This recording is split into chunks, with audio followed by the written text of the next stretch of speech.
Assalomu alaykum bo'lajak bort kuzatuvchilari. Bugun sizlar bilan aviatsiyadagi eng muhim qismi bo'lgan hujjatlar haqida gaplashamiz. Hujjatlar bu ishga topshirishdagi sizga eng kerak bo'ladigan vositalar hisoblanadi.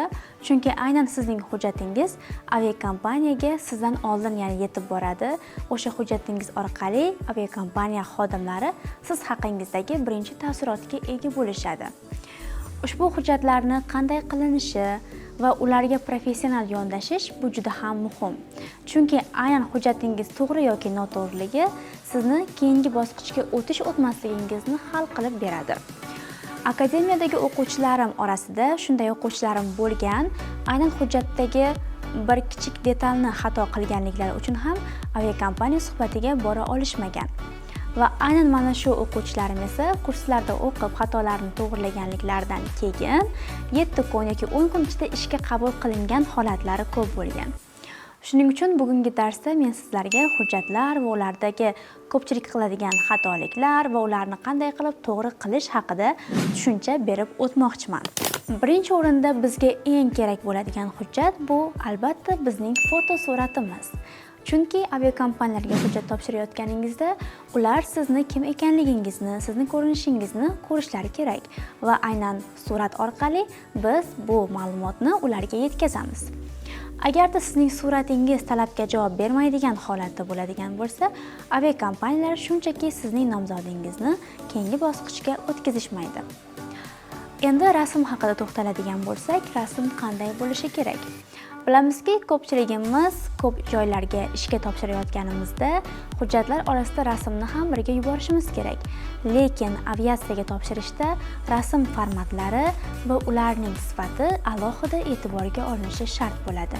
Mana bu yerda o'zimni suratlarimni qoldirib ketganman. Ko'rishingiz mumkin. Suratga tushishda men tashqi ko'rinishimga alohida e'tibor berganman. Ya'ni siz suratga tushish jarayonida birinchi o'rinda formada bo'lishingiz kerak. Chunki aviakompaniyalar juda ham talabchan va ularga har taraflama mukammal bo'lgan kadrlar kerak. Va sizning qanday inson ekanligingiz aynan hujjatlarga qanday yondashganingiz bilan ham belgilanadi.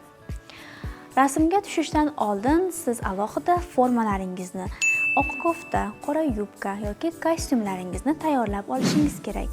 Undan tashqari, rasmga tushish uchun borayotgan kuningiz sochlaringizni xuddi meniki singari yig'ib olgan, orasida turmaklangan va yuzlaringiz yaxshi tozalangan va makiyaj qilingan holatda bo'lishi kerak. Chunki aviakompaniyalar ham talablari ichida rasm standartlarini ham belgilab o'tgan. Tasavvur qiling, agarda siz suratga mana bu holatda tushsangiz va aviakompaniyaga esa mana bu holatdagi rasmni jo'natsangiz, o'ylashingizcha ular qaysi birini afzal ko'rishadi? Albatta, formada tushganingizni, to'g'rimi? Shuning uchun rasmga e'tibor berish bu eng birinchi jarayonimiz hisoblanadi. Rasm formatlari esa bizda turlicha, aviakompaniyalar har biri turli xil o'lchamdagi rasmlarni talab etadi. Masalan, O'zbekiston aviakompaniyasi UzAirways uchun rasm o'lchamingiz 4 ga 6 o'lchamda bo'lishi kerak. Boshqa chet el aviakompaniyalari esa sizni butun bo'y bastingiz, ya'ni bor gavdangiz bilan tushgan rasmingizni ham talab etadi. Chunki aviakompaniyalar aynan sizni tashqi ko'rinishingizni mana shu suratlar orqali ko'rishadi.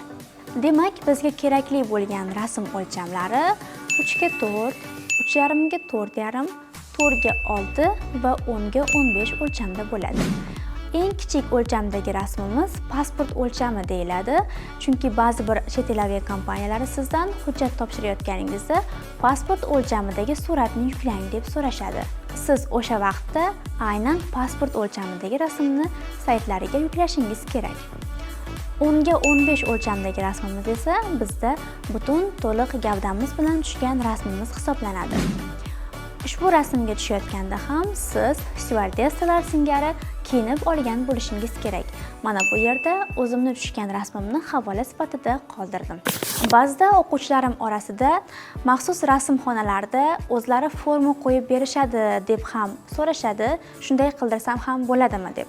Afsuski, unday qilsangiz, bu o'zingizga hujjat jarayonlaringizda minus olib kelishi mumkin, chunki aviakompaniyalarga hech qanday Photoshopda ishlanmagan va tabiiy ko'rinishdagi rasmlar kerak. Agarda sizda Photoshopda qilingan yoki maxsus moslamalar orqali o'rnatilgan formalar bo'ladigan bo'lsa, bu aviakompaniyalar orqali rad etilishi mumkin. Shu sababli, albatta, men tushuntirib o'tganimdek, formada va to'liq tayyorgarlik bilan, e'tibor bilan ushbu rasm, ya'ni kerakli hujjatni qilishingizni so'rardim. Bizdagi navbatdagi eng muhim hujjatlardan biri bu CV, rezyume. CV yoki rezyume bu o'zimiz haqimizda ma'lumot beradigan hujjat hisoblanadi. Ko'pchilik ushbu hujjat haqida ma'lumotga ega emas. Keling, ozroq shu haqida ma'lumot berib o'tsam. Ko'p ishga topshirayotganingizda tashkilotlar sizdan o'zingiz haqingizda ma'lumot beruvchi avtobiografik hujjatingizni, portfolio yoki bo'lmasam CV so'rashadi. CV yoki rezyume bu aytib o'tganimdek, siz haqingizda barcha ma'lumotlarni beruvchi hujjat hisoblanadi. CV odatda bir bet, ya'ni bir donagina sahifadan iborat bo'ladi va CVda sizning kontakt ma'lumotlaringiz, o'qigan joylaringiz, ishlagan joylaringiz va o'sha yerlarda qaysi yildan qaysi yilgacha, qaysi oydan qaysi oygacha o'qigan yoki ishlaganingiz haqida aniq, detalli ma'lumotlarni keltirish kerak. Shuningdek, CVda sizning mahoratlaringiz, qobiliyatlaringiz, yutuqlaringiz va bugungi kungacha qilib kelgan barcha o'zingizning yaxshi plus ishlaringizni kiritishingiz kerak bo'ladi. Aynan mana shu CVingiz aviakompaniyada siz suhbatga chaqirilish yoki chaqirilmasligingizni hal qiladi.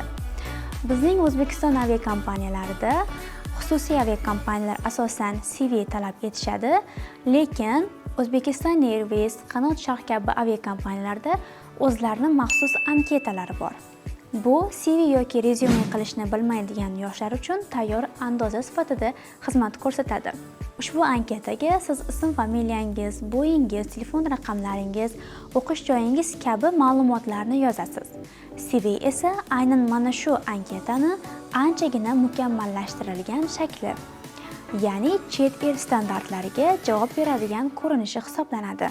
CVingizning yaxshi va yaxshi emasligi sizni keyingi bosqichga o'tmasligingizni hal qilib beradi. Shuning uchun ham o'quvchilar eng katta xato qiladigan qism bu aynan CV tayyorlashda bo'ladi. Shu sababli ham akademiya darslarimda CV tayyorlash darslari ham alohida kiritilgan.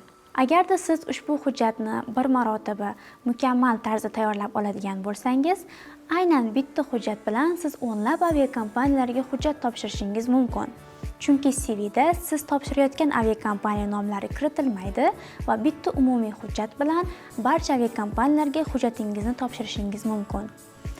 Shu sababli CV qilayotganingizda yaxshi e'tibor bilan detallarga va kichik joylarga ham e'tibor bergan holatda tayyorlang va CVda albatta o'zingizning suratingiz bo'lishi shart. Mana bu yerda misol tariqasida keltirib o'tgan CVimda ko'rishingiz mumkin, CVda o'z rasmlari qo'yilgan va o'zi haqida ma'lumotlar ham berib o'tilgan. Siz ham xuddi mana shu ko'rinishda hujjat tayyorlashingiz kerak bo'ladi. Keyingi bizga kerak bo'lishi mumkin bo'lgan hujjat bu cover letter deyiladi. Bu o'zingiz haqingizda umumiy ma'lumot beradigan matn shaklida yozilgan hujjat. Cover letterni hamma aviakompaniyalar ham talab etmaydi, lekin ba'zi aviakompaniyalar talab etishi mumkin. Shuning uchun cover letter yozishda xuddi siz CVingizga kiritilgan umumiy ma'lumotlarni yozma matn formatida kiritishingiz kerak bo'ladi.